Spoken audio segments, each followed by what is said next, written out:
안녕하세요. 책 읽는 프레야입니다. 오늘 리뷰할 책은 유진 오닐의 밤으로의 긴 여로입니다. 유진 오닐은 미국의 대표적인 극작가 중 하나로 노벨 문학상과 3번의 퓰리처상을 수상했습니다. 성공적인 작가로서의 삶과는 달리 그의 개인적인 가정사는 매우 불행했는데요.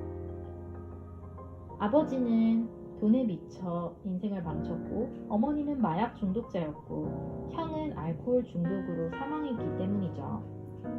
이렇게 불행했던 가정사를 유진 오닐은 밤으로의 긴 여로 작품 속에 녹여서 그의 실제 가족의 모습과 거의 똑같다고 보시면 됩니다. 그래서인지 유진 오닐은 죽기 전 아내에게 내가 살아있는 동안엔 이 작품을 출간하지 말아달라고까지 부탁하게 됩니다.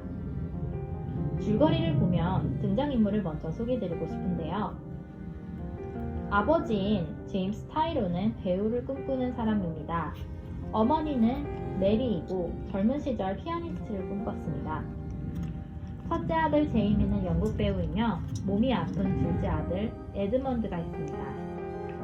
이렇게 얼핏 보면 평범하고 화목해 보이는 중산층 화목 과정은 실제로는 그렇지 않습니다.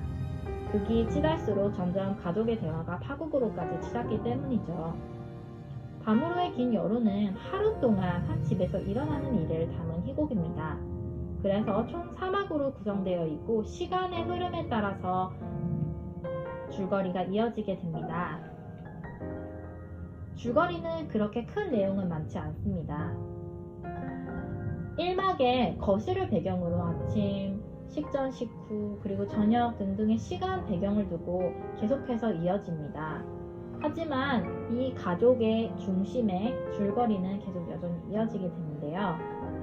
아버지 제임스 타이러는 어려서부터 열심히 그만의 삶을 살아가기 위해 노력하지만 너무나 자린고비같이 근검 전략을 하고 현재의 편안함보다는 미래를 위해 땅에 투자하기 때문입니다. 하지만 이것은 아내인 메리에게는 안 좋은 영향으로 가는데요. 메리는 귀하게 자란 아가씨였기 때문이죠. 하지만 처음에 연극 배우로 활동했던 남편의 공연이 끝나기를 기다리면서 평생을 살아왔고, 그러던 와중에 아이 하나도 잃고 건강도 잃어서 현재는 진통제성 마약에 중독되어 버리고 맙니다.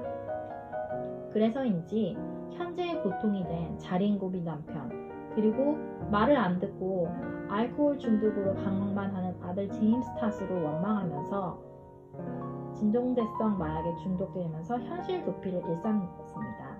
저는 메리를 보며 과거에 연연하고 과거의 성공에만 집착하며 현재를 살지 못하고 현실 도피만 일삼는 그녀의 모습이 매우 안타까웠는데요. 어떻게 보면 우리는 과거에만 너무 집착하거나 생각함으로써 현재와 미래를 버리는 게 아닐까요? 그리고 나서 아들 제임스는 알코올 중독으로 계속 일상을 보내고 둘째 아들 에드먼드는 폐결핵으로 판정되었음에도 불구하고 술을 놓지 못하며 어머니 메리와 마찬가지로 현실을 외면하면서 삽니다. 이렇게 딱 하루에 가족의 모습이 희곡으로 나오는데요. 저에게는 좀 갑갑하기도 하고 슬프기도 했어요. 왜냐하면 가족 간의 대화가 단절된 모습도 많이 보였고, 과거에 집착하는 아내 메리, 그리고 그녀를 보면서 어떻게 해줄 수 없는 아버지 타이론과 아들들이 있기 때문이죠. 이렇게 가족 중심적인 희곡은 점점 서로 간의 상처, 무거웠던 감정들 등을 드러내면서 가족의 대화는 파국으로까지 치닫는데요. 여러 가지 주옥 같은 인상 깊은 말들이 있었는데 몇 가지를 공유해 드릴게요. 둘째 아들 에드먼드가 어머니 메리를 보면서 안타깝게 하는 말입니다.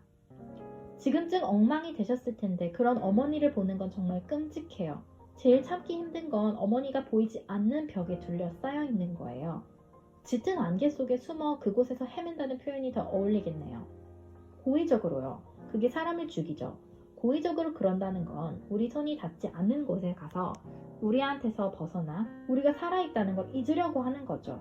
그러니까 마치 우리를 사랑하지만 동시에 증오하는 것처럼요. 저는 이 부분이 되게 인상 깊었는데요. 어머니는 과거에 연연하고 정말 현실을 도피하려고 많은 것들을 합니다.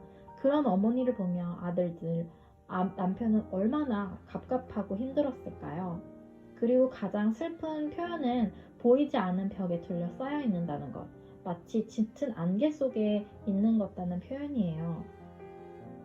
메리의 말처럼 안개는 우리를 세상으로부터 가려주고 세상을 우리로부터 가려주기 때문이죠.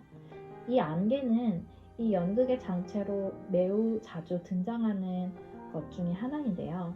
안개는 이들 가족이 회피하고자 하는 불편한 여러 가지 사실을 은폐해주기도 하며 또한 해결되지 않은 각자의 원망, 슬픔, 어둠, 상처들을 극대화하는 장치 중에 하나이기 때문이죠.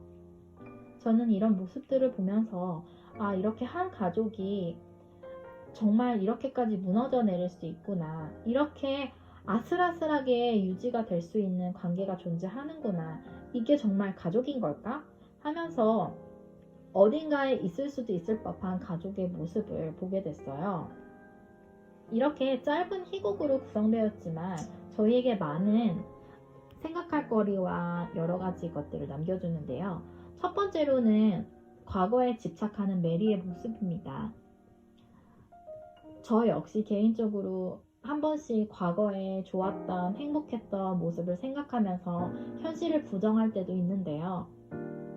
과거는 현재와 미래에 지탱해주게 하는 경험 중에 하나이지만 우리는 과거에 집착해서는 안 된다고 생각합니다. 그리고 메리처럼 과거를 너무 잊다 보면 현실에 살지 못하기 때문이죠. 두 번째는 가족의 모습입니다. 코로나 시국으로 인해서 우리는 재택근무라든지 가족과 함께 더 보낼 시간들이 많아졌는데요. 가족의 진정한 의미, 진정한 모습이란 무엇일까 다시 한번 진지하게 고민을 해보게 됩니다.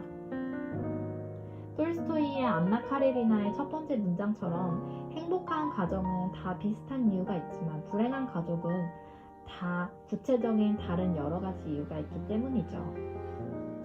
이렇게 코로나로 힘들 때일수록 가정의 진정한 의미와 모습을 찾는 우리가 되길 바랍니다.